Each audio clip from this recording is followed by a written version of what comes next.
My friends must have thought I went home. I looked around, and the beach was empty, which was really weird at this time of year. I tried to take out my phone from my back pocket, but it wasn't there. Apparently, someone had stolen it, or I had dropped it somewhere. I freaked out, not because it had all my pictures in it or anything like that. The problem was that the beach was really far away from the town, and I hadn't told my parents that I had gone to the party. I walked for at least an hour to get home. The weird thing is that everything was closed and there were no cars around. The town looked deserted. I was really confused and I ran home to ask my parents what was going on. But when I got home, the door wasn't locked and my family wasn't there. What the hell was happening? I desperately started looking for a note, but there was nothing. I didn't know what to do or how to contact them, so I went to my friend's house, then to the school and the police station, but no one was there. It seemed that I was the only one left in the entire town. Then a thought crossed my mind. This has to be a dream. There is no other explanation. Of course, it's a dream, Beatrice. Otherwise, how do you explain your parents leaving town without telling you? I felt my heart racing and my head exploding. I was panicking big time. I tried to calm myself down, but it wasn't easy. I thought to myself, whatever is going on, I need a plan. Right now, the most important thing is food. I decided to go to the town center where all the stores were. To my surprise, all the stores were open. I ran into the supermarket to eat something. I was starving. I was alone in a town full of shops that were open just for me. And the best part was that I did not need any money. I decided to explore the abandoned shops. I started with the most beautiful clothes shop in town. I tried on some sunglasses and high-heel sandals and started walking like a model in the dressing room. I tried on all sorts of dresses and outfits. The fabrics were amazing and the jewelry was impressive as well. I danced for a while, and the next day, while I was shopping at the supermarket, I realized that if everything is open, the bank must be too. I grabbed an iced coffee can and some brownies and went to check the bank. Unfortunately, when I got there, it was closed, but I had an ace up my sleeve. I remembered the back entrance my father talked about. My father worked at a bank, and sometimes he had to start working really early. So he used an old entrance that was at the back of the bank. One time he had to take me to a doctor's appointment, but he needed to drop off some papers at the bank first. So we left early and he used the old entrance because the bank was closed. I observed him and memorized the passcode.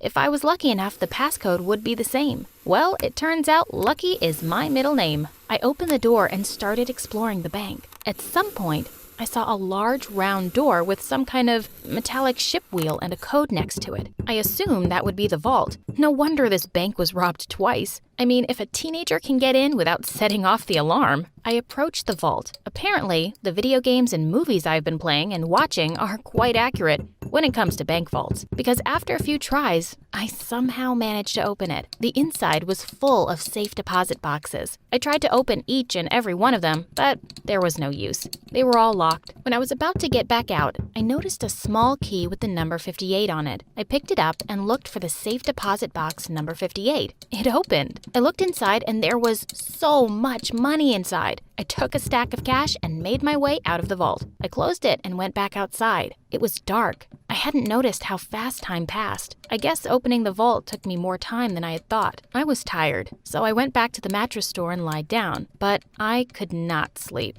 I stared outside at the calm street. I thought, if this is a dream, it feels more real than I expected. I was starting to get a bit scared. I needed answers. As usual, I woke up and went to the supermarket to eat. Then I decided to go to Tommy's, my crush's house. I mean, if no one was there, it wouldn't hurt to take a sneak peek. Plus, I might get some answers. Who knows? The door was locked, so I had to climb to his window, which, thank God, was open. I jumped inside and instantly started looking for his diary. I thought, if I want to get the dirt, I need the most reliable source. While searching for the diary, I noticed a phone, and it had no PIN code. I'm saved! I yelled frantically. I tried to call my parents, but there was no signal. I checked the phone, and it was supposed to work. The SIM card was inserted, and the phone seemed to be a new model. I sighed and continued the search for the diary. Found it! I was really excited. I wanted to know what Tommy thought of me. Sometimes when I was at the store, we flirted a little. I had actually managed to get his phone number and we've been texting lately. But he never asked me out and I wanted to know why. I started reading the diary and I could not believe my eyes. There was a chance that I might have been the only one who was doing the flirting. In fact, the last page of his diary said, "Should I tell my parents I'm gay?" OMG.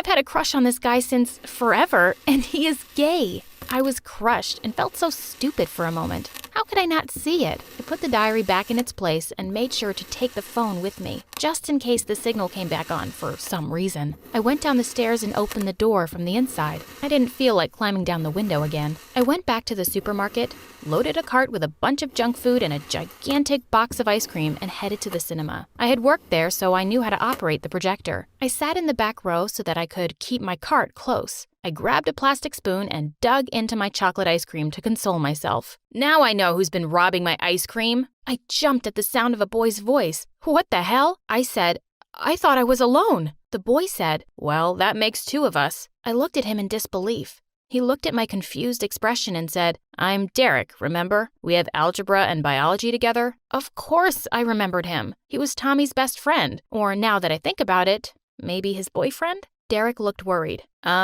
Beatrice, you okay? Yes, I'm okay. I'm just surprised to see anyone, I said. He looked at me and asked, do you know what happened? I shrugged and told him how I woke up at the beach and had to walk back to town, only to find that everyone was gone, and that I've been wandering in the town for days. He told me that he's been wandering the town for days as well, but that he came to this area just yesterday. I looked at him while he was talking, and for the first time, I realized how cute he was. No. He was actually handsome with those blue eyes and black hair. That sure is a winning combination, I thought to myself. Derek looked at me and asked me, so what are we watching? I blushed and told him that this was a romantic movie you watch when you feel down. Derek and I talked through the entire movie. I wanted to watch the movie, but I didn't mind. Derek is actually awesome. We turned out to have a lot in common. Actually, we were so caught up in our conversation that we didn't notice when the movie was over. After a while, we decided to go outside. It was already dark. I told Derek I was sleeping at the mattress store, and if he needed a place to sleep, he should come with me because the store was full of comfy mattresses. Derek was a ray of hope in this nightmare. I didn't want to let him go. He agreed and we went to sleep on two mattresses in front of each other. The next day when I woke up, I caught Derek looking at me and smiling. He said, "Good morning, sunshine." I can swear my cheeks caught fire. We got up and had breakfast. I told Derek that there were still a few places I had not explored and that I would love it if he were to join me. He gave me the biggest smile and told me, "Of course, I'll come with you. It's not like I have better things to do anyway." And he winked at me. I was so glad I wasn't alone anymore. We spent the next 2 days talking, eating, and flirting, actually. He was so sweet and handsome, and I was actually falling in love with him. One day, while we were having a picnic in the park, we started hearing a lot of noise and saw a few cars arrive. I jumped up smiling and said, "We are saved!" To my surprise, Derek looked really anxious and scared. He grabbed my arms and pulled me down and said, "We need to leave. Now." I stared at him confused. "What are you talking about? We've been alone for days, waiting for someone to come back. Now that they do, you want us to run away?" Derek grabbed my arm and told me, "I don't have time to explain now. Come with me, please." Then, without waiting for an answer, he pulled me up and started tugging my arm to make me follow him. I was starting to get scared. He noticed my expression and I could see the guilt in his eyes, but he said nothing. I felt like we had been walking for an hour when we finally stopped. We were at the beach. I looked around, but I did not recognize this part of the shore. There was an old cabin that looked like it had been abandoned for years. He led me into the cabin and closed the door behind us. I could see that there was a bed and some canned food and sodas. OMG, did he just kidnap me? I hit him in the stomach with my elbow and he let go of my arm. I ran to the other wall. He told me, "Please, don't be scared. I mean you no harm." I did not believe him. "Beatrice, I need you to listen to me." What could you possibly have to say?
I asked. I have a confession to make, Derek said.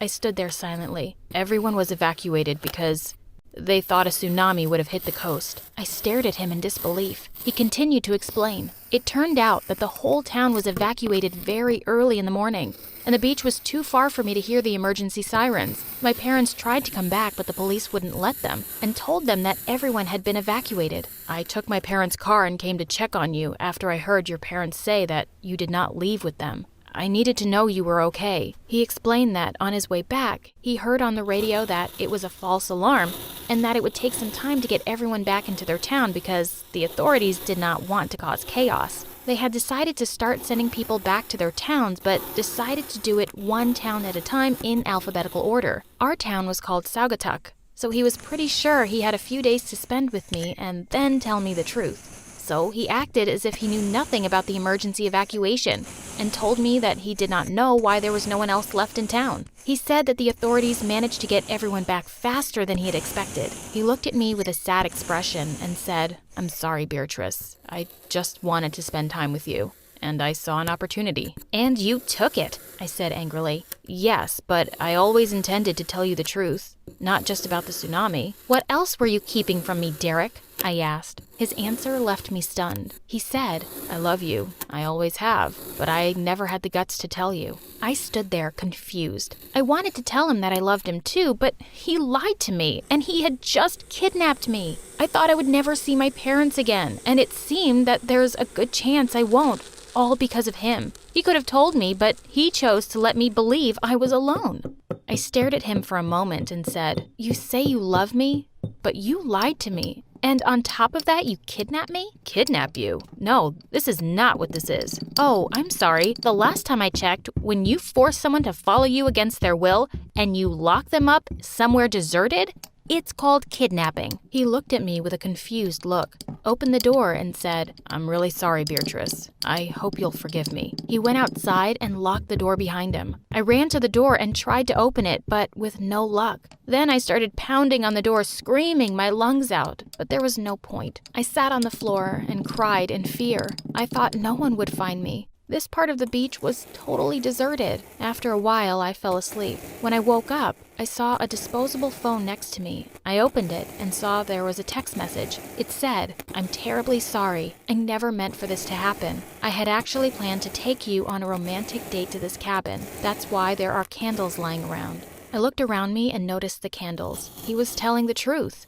He went on, "I put your parents' phone numbers in this phone in case you do not remember them. Call them. You're at South Beach, half a mile from the lighthouse. I hope you'll forgive me one day. I left you something in your bedroom. Again, I'm sorry." I looked at the phone, not sure what to do with this. I went to the door and I opened it. The key was on the outside. I locked the door behind me and called my mom, who started crying at the sound of my voice. I sat on the beach, waiting for them and watching the sunset. It was beautiful. I could see why Derek wanted to bring me here. Why did I still have these feelings for him? He kidnapped me and lied to me, but I still wish he hadn't left. The more I thought about it, the more I convinced myself that he wasn't a bad person. He was just in love. When my parents arrived, they ran to me crying and they hugged me. When they asked me what had happened, I could not bring myself to tell them about Derek. After all, he did not mean to kidnap me at all. So I told them that I had been wandering the town alone for the last few days, and I had found a disposable phone at one of the shops, and I couldn't get any signal, so I tried to come to the beach and check if there was any signal here. My parents didn't question me. They were just so happy that they had found me. When I got home, I remembered what Derek had told me about leaving something in my room. I excused myself and told my parents that I was really tired. I went to my room and started looking around. Then I found an envelope. I opened it. Derek had printed a few selfies that we took with his camera. We looked so happy, and I remembered being happy at the time. Little did I know what would unravel later. A few days after everyone had returned, and life went back to normal, the police called. They told my parents that I had robbed the bank during the evacuation. Apparently, the surveillance cameras were still working and filmed me taking the money from the vault. I know what you're thinking. Who is stupid enough to forget that there are surveillance cameras at the bank? But hey, I thought it was just a dream. Anyways, we went down to the police station to answer some questions. When I went in, a police officer asked me my name, and when he looked at the file, I could tell he was about to laugh. He told us to sit down and explain that the bank manager decided not to press charges because he knew me since I was born and did not want to compromise my future. Even though he did not press charges, the officer told me I had to complete 40 hours of community service, which I didn't mind. "There's something else you should know," the officer said with a smile on his face. "You have accidentally robbed your father." I looked at the officer in disbelief, while my father giggled. Even though I was relieved, I was...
so embarrassed. The police officer proceeded to tell me that I could go, but that my father had to stay in order to fill out some documents to state that he would not press charges against me. That sounded absolutely ridiculous to me. In any case, a month had passed after these events, and I couldn't stop thinking about Derek. In the end, I caved in and called his parents. They told me that he had left town the day after everyone had come back to stay with his uncle for the summer vacation. This meant that I would not see him for another month. The idea of not seeing him made me feel sad and mad at the same time. How could he just leave like that? Did I mean nothing to him? I would have at least expected a proper face-to-face apology for what he had done to me.